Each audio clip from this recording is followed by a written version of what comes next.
20वीं सदी की शुरुआत में ब्रिटिश सरकार ने एक ऐसा फैसला लिया जिसने पूरे भारत को हिलाकर रख दिया। 1905 में हुआ बंगाल का विभाजन एक ऐसा निर्णय जो प्रशासनिक कारणों के नाम पर लिया गया, लेकिन इसके पीछे छुपा था फूट डालो और राज करो का वह जहर जिसने हिंदू मुस्लिम एकता को गहरी चोट पहुंचाई। लेकिन क्या यह सिर्फ प्रशासनिक सुविधा के लिए किया गया था या इसके पीछे था एक गहरा राजनीतिक मकसद? नमस्कार दोस्तों, आज इस वीडियो में आप जानेंगे आखिर बंगाल का ही विभाजन क्यों किया गया, बंगाल विभाजन के पीछे असली कारण क्या थे, बंगाल विभाजन को सही ठहराने के लिए अंग्रेजों ने क्या क्या तर्क दिए और भारतीय जनता की प्रतिक्रिया कैसी रही, और भारतीयों ने बंगाल विभाजन के विरोध में किस तरह से स्वदेशी आंदोलन की शुरुआत की, क्यों 1911 में ब्रिटिशों को विभाजन वापस लेना पड़ा। बंगाल विभाजन ने न सिर्फ आंदोलन को जन्म दिया बल्कि राजनीतिक नेतृत्व में भी बड़ी दरार ला दी।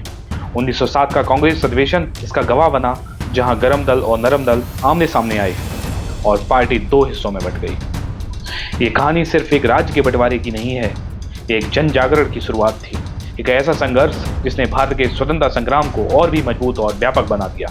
आइए आज समझते हैं बंगाल विभाजन से लेकर कांग्रेस विभाजन तक का यह ऐतिहासिक सफर।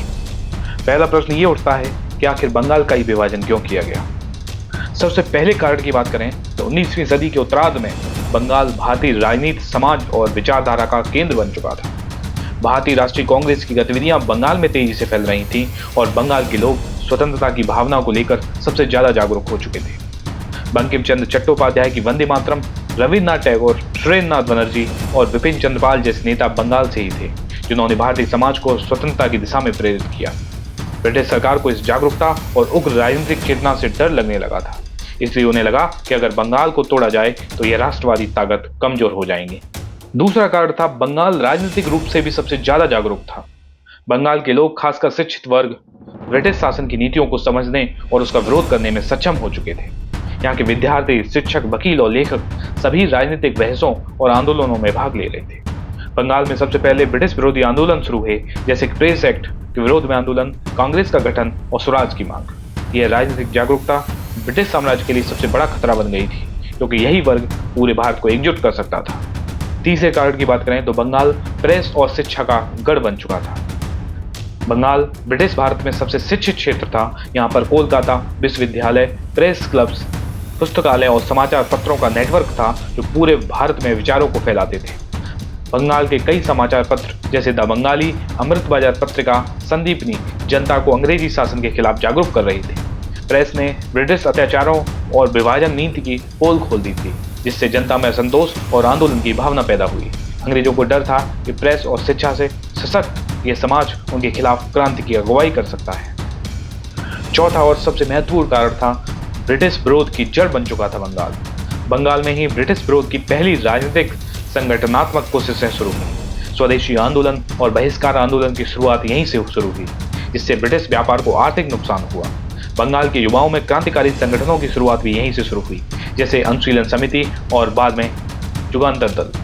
ब्रिटिश सत्ता को यह साफ दिखने लगा था कि बंगाल अगर इसी तरह संगठित रहा तो आने वाले समय में उनकी हुकूमत हिल जाएगी। बंगाल विभाजन से पहले बंगाल प्रेसिडेंसी एक बहुत विशाल इलाका था, जिसमें वर्तमान के ये क्षेत्र शामिल थे। बंगाल, जो कि अब पश्चिम बंगाल और बांग्लादेश है, बिहार, उड़ीसा और असम का कुछ हिस्सा इसमें शामिल था। विभाजन से पहले बंगाल की जनसंख्या की बात करें तो उस समय बंगाल की जनसंख्या लगभग 7.8 करोड़ थी, जिसमें मुस्लिम जनसंख्या लगभग 3.1 करोड़ और हिंदू जनसंख्या लगभग 4.6 करोड़ थी। लॉर्ड कर्जन ने बंगाल विभाजन का प्रस्ताव 1903 में दिया था। इस प्रस्ताव पर ब्रिटिश सरकार ने विचार किया और 1905 में इसे लागू करने का निर्णय लिया। 19 जुलाई 1905 को ब्रिटिश सरकार ने आधिकारिक रूप से बंगाल विभाजन की घोषणा कर दी। इस निर्णय की जानकारी ब्रिटिश गजट में प्रकाशित की गई। इस घोषणा के विरोध में भारतीयों ने भी 7 अगस्त 1905 को कोलकाता के टाउन हॉल में एक विशाल सभा आयोजित की। इसी सभा में विदेशी वस्त्रों और वस्तुओं के बहिष्कार की औपचारिक घोषणा हुई। यही दिन स्वदेशी आंदोलन की शुरुआत का प्रतीक माना गया। देखिए, 19 जुलाई 1905 को ब्रिटिश सरकार ने आधिकारिक रूप से बंगाल विभाजन की घोषणा कर दी थी, लेकिन बंगाल विभाजन को प्रभावी 16 अक्टूबर 1905 को लॉर्ड कर्जन के द्वारा किया गया। बंगाल विभाजन के बाद बंगाल का नक्शा ही बदल गया। विभाजन के बाद दो नए प्रांत बने, पूर्वी बंगाल और असम, जो मुस्लिम बहुल क्षेत्र था, उसकी राजधानी ढाका बनाई गई, जबकि पश्चिम बंगाल, जो कि हिंदू बहुल क्षेत्र था, उसकी राजधानी कलकत्ता बनाई गई। इस तरह से दो नए प्रांत बने, पूर्वी बंगाल और असम, और दूसरा था पश्चिम बंगाल। विभाजन से पूर्व बंगाल प्रेसिडेंसी का मुख्यालय कलकत्ता था। यहीं से ब्रिटिश गवर्नर और प्रशासनिक तंत्र बंगाल को नियंत्रित करता था। अंग्रेजों ने बंगाल विभाजन को सही ठहराने के लिए कुछ प्रशासनिक तर्क दिए। पहला तर्क दिया कि बंगाल बहुत बड़ा है और उस पर शासन करना कठिन हो रहा है, इसलिए उन्होंने इसे दो हिस्सों में बांटने का प्रस्ताव दिया ताकि प्रशासन सरल और प्रभावी हो सके। और अंग्रेजों ने कहा कि पूर्वी बंगाल और असम के इलाकों को पर्याप्त सरकारी सुविधाएं और विकास नहीं मिल पा रहा है, इसलिए इन क्षेत्रों के विकास के लिए उन्हें एक अलग प्रांत के रूप में संगठित किया जाना चाहिए। ब्रिटिश सरकार ने तीसरा तर्क दिया कि पूर्वी बंगाल में मुसलमान अधिक हैं और उन्हें एक अलग प्रशासनिक इकाई में बेहतर अवसर मिल सकते हैं। साथ ही उन्होंने कहा कि विभाजन से स्थानीय प्रशासन को अधिक अधिकार मिलेंगे, संचार व्यवस्था बेहतर होगी और सरकारी योजनाएं ज्यादा कुशलता से लागू की जा सकेंगी। वास्तव में ये तर्क दिखावे के तर्क थे। असली कारण था भारतीयों को आपस में बांटकर कमजोर करना। बंगाल उस समय भारतीय राष्ट्रवाद का केंद्र बन चुका था। यहीं से कांग्रेस, प्रेस और राजनीतिक आंदोलन जोर पकड़ने लगे थे। ब्रिटिश सरकार को डर था कि अगर बंगाल का यही प्रभाव रहा तो जल्द ही पूरे देश में ब्रिटिश विरोध की लहर तेज हो जाएगी। इसलिए अंग्रेजों ने सोचा कि अगर हिंदू और मुसलमानों को अलग कर दिया जाए तो राष्ट्रीय एकता टूट जाएगी और उनका शासन आसानी से चलेगा। ब्रिटिश सरकार ने जानबूझकर एक ऐसा विभाजन किया जिससे पूर्वी बंगाल में मुस्लिम बहुसंख्यक और पश्चिम बंगाल में हिंदू बहुसंख्यक हो जाएं। उन्होंने मुसलमानों को यह दिखाने की कोशिश की कि विभाजन से उन्हें फायदा होगा, क्योंकि उन्हें एक नया मुस्लिम बहुल राज्य मिलेगा जहां वे ज्यादा राजनीतिक रूप से सक्रिय हो पाएंगे। वहीं हिंदुओं को इस विभाजन से नुकसान होगा और ब्रिटिश शासन के खिलाफ उनका गुस्सा बढ़ेगा। यानी ब्रिटिश सरकार का मकसद था हिंदू मुस्लिमों को आपस में उलझाओ और राज करो। तत्कालीन राज्य सचिव रेजले द्वारा कर्जन को एक पत्र भेजा गया। उस पत्र में लिखा था, बंगाल के हिंदुओं को यह दिखा देना आवश्यक है कि वे शासन नहीं कर सकते। पूर्वी बंगाल के मुसलमानों को यह विश्वास दिलाना जरूरी है कि सरकार उनके साथ है। यह स्पष्ट करता है कि विभाजन का असली मकसद हिंदू मुस्लिम एकता को तोड़ना और धार्मिक आधार पर राजनीति को बढ़ावा देना था। 16 अक्टूबर 1905 को जब बंगाल विभाजन प्रभाव में आया तो पूरे देश में विरोध की आग भड़क गई और जनता में गहरा असंतोष पैदा हुआ। इसी दिन पूरे बंगाल में विरोध स्वरूप राष्ट्रीय शोक दिवस मनाया गया। लोगों ने विदेशी वस्तुओं का बहिष्कार करना शुरू कर दिया। विदेशी कपड़ों की होली जलाई गई। जगह जगह स्वदेशी मेलों और प्रदर्शनों का आयोजन होने लगा। रविन्द्रनाथ ठाकुर के नेतृत्व में राखी बंधन आंदोलन हुआ। उन्होंने अमार सोनार बांग्ला गीत लिखा, जो आज बांग्लादेश का राष्ट्रगान है। महिलाओं ने पहली बार राजनीतिक आंदोलन में सक्रिय भागीदारी की। उन्होंने घर में चरखा चलाकर खादी बनाना शुरू किया और विदेशी कपड़ों का बहिष्कार किया। लोगों को लगा कि ये विभाजन सिर्फ प्रशासनिक नहीं बल्कि फूट डालो और राज करो की नीति का हिस्सा है, तो उन्होंने स्कूल, कॉलेज और बाजारों में विदेशी वस्त्रों व वस्तुओं के विरोध में जागरूकता अभियान चलाए। ब्रिटिश सरकार ने आंदोलन को दबाने के लिए कई दमनकारी उपाय किए।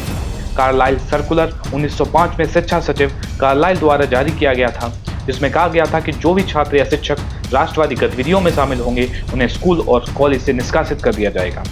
ये सर्कुलर छात्रों को डराने और आंदोलन से दूर रखने की एक कोशिश थी, लेकिन इसका उल्टा असर पड़ा और छात्रों ने और भी जोश से आंदोलन में हिस्सा लेना शुरू किया। ब्रिटिश शिक्षण संस्थानों के बहिष्कार के जवाब में देश भर में राष्ट्रीय स्कूल खोले गए। रंगपुर नेशनल स्कूल उनमें से एक प्रमुख संस्था थी जो देशभक्ति और स्वदेशी मूल्यों पर आधारित शिक्षा देती थी। इन स्कूलों ने ब्रिटिश शिक्षा का विरोध करने वालों के लिए एक वैकल्पिक रास्ता तैयार किया। अंग्रेजों ने तीव्र प्रतिक्रिया दिखाई। ब्रिटिश सरकार ने राष्ट्रवादी शिक्षा संस्थानों की निगरानी के लिए अरुंडेल समिति का गठन किया। इसका उद्देश्य था यह देखना कि राष्ट्रीय स्कूलों में ब्रिटिश विरोधी गतिविधियां तो नहीं सिखाई जा रही हैं। कमेटी ने कई स्कूलों को बंद कराने की सिफारिश की, लेकिन इससे आंदोलन और तेज हो गया। बंगाल विभाजन के विरोध में स्वदेशी आंदोलन प्रारंभ हुआ था, जिसमें नरमपंथी और गर्मपंथी दोनों ने भाग लिया था। जब कांग्रेस का 1907 का सूरत अधिवेशन हुआ, तब कांग्रेस के भीतर दो विचारधाराएं और अधिक स्पष्ट रूप से सामने आईं। नरम दल, जिसका नेतृत्व गोपाल कृष्ण गोखले, सुरेंद्रनाथ बनर्जी, फिरोज शाह मेहता जैसे नेता कर रहे थे, जिनकी रणनीति संवैधानिक सुधार, संवाद, ब्रिटिश सरकार से अपील और उद्देश्य क्रमिक सुधारों से भारतीयों के अधिकारों की प्राप्ति करना था। वहीं गर्म दल का नेतृत्व बाल गंगाधर तिलक, लाला लाजपत राय, बिपिन चंद्रपाल जैसे नेता कर रहे थे, जो प्रत्यक्ष आंदोलन, जन जागरण और स्वराज की मांग में विश्वास करते थे। उनका उद्देश्य अंग्रेजी शासन से तत्काल मुक्ति और स्वदेशी आंदोलन को बढ़ावा देना था।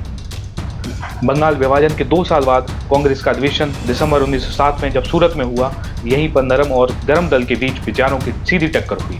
गरम दल चाहता था कि तिलक को अध्यक्ष बनाया जाए, लेकिन नरम दल ने इसका विरोध किया। अंततः रास बिहारी घोष अध्यक्ष चुने गए, लेकिन अधिवेशन में जमकर विवाद और मारपीट हुई। जब तक तिलक मंच पर चढ़े तो उन पर कुर्सियां फेंकी गईं। यह कांग्रेस का सबसे अराजक अधिवेशन माना गया। मंच पर तिलक को गिरफ्तार तक कर लिया गया और अधिवेशन बीच में ही समाप्त कर दिया गया। इसके बाद गरमपंथियों को कांग्रेस से बाहर कर दिया गया और कांग्रेस पर नरम दल का एकाधिकार हो गया लगभग 10 वर्षों तक। बंगाल विभाजन ने पूरे देश में राष्ट्रवादी भावनाओं को जगाया। लगातार अंग्रेजों पर दबाव बनाया जा रहा था। 6 साल तक चले विरोध और आंदोलन के बाद 12 दिसंबर 1911 को दिल्ली दरबार में ब्रिटिश सम्राट जॉर्ज पंचम ने बंगाल विभाजन को औपचारिक रूप से रद्द करने की घोषणा कर दी। साथ ही उन्होंने 2 और बड़ी घोषणाएं की। पहला, बंगाल का पुनः एकीकरण और दूसरा, भारत की राजधानी को कलकत्ता से हटाकर दिल्ली स्थानांतरित किया जाएगा। ब्रिटिशों ने यह संतुलन इसलिए साधा ताकि बंगाल के हिंदुओं के असंतोष को कुछ हद तक शांत किया जा सके। बंगाल विभाजन की यह घटना सिर्फ एक प्रशासनिक फैसला नहीं थी, ये एक समाज, एक चेतना और एक राष्ट्र की परीक्षा थी। इस आंदोलन ने एक बात साफ कर दी कि जब जनता जागती है तो ताज हिलते हैं और साम्राज्य अपनी नींव हिलती देखता है। अगर आपको यह वीडियो जानकारीपूर्ण लगी हो तो लाइक करें, शेयर करें और हमारे चैनल द डेस्टिनी को सब्सक्राइब करना न भूलें। मिलते हैं अगली ऐतिहासिक यात्रा में, तब तक के लिए जय हिंद, वंदे मातरम।